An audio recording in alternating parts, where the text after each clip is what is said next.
One of the biggest goals that we have for The Force Unleashed is to re-envision the Force. To really grab the concept of the Force like you saw in the movies and take it so amped up and out of control that it works really well in a video game, making you feel like the most badass Jedi in the universe. A perfect example is lightning. When you actually see the apprentice totally amped up in lightning, not only does it go purple and crazy, but he can actually nuke many, many guys, more than you've ever seen in a movie before. In the same manner, we can use the Force grip, for example. Instead of just gripping an X-Wing like you saw in Dagobah, we really amped up the power to the point where the apprentice can actually pick up many objects at the same time. And then if he wants to, he can actually throw lightning at them. And so now they're all charged up like a cannonball. And each one of these experiences just really elevates the action of the Force that's really well represented in this kind of medium.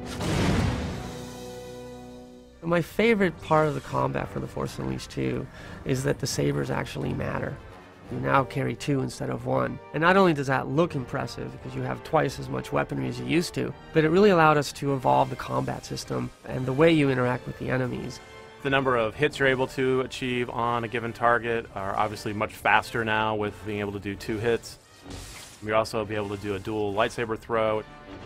We've added the ability to do dismemberment. You're able to decapitate guys now. The changes we made to the lightsaber really lend a lot more to the realism and immersion that the player will experience in the game. It's not just like a baseball bat. It's really going to be much more like what Star Wars fans have seen in the movies.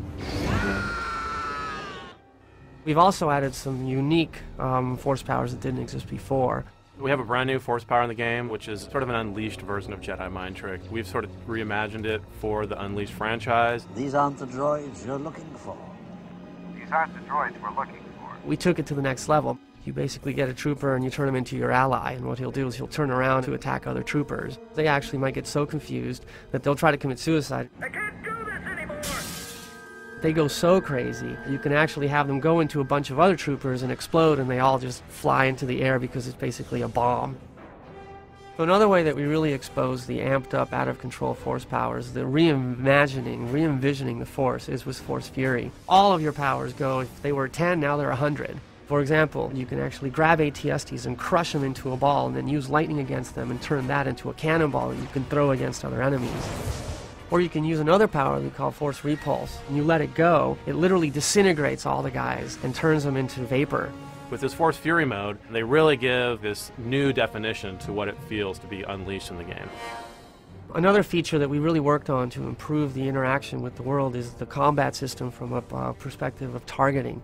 Our targeting system has been cleaned up so that as you play through it, the choices that you have to grip things or to target things or to throw things is much more accurate than it used to be. That, tied with a much more improved camera, really allows you to interact with the environments and with the enemy setups.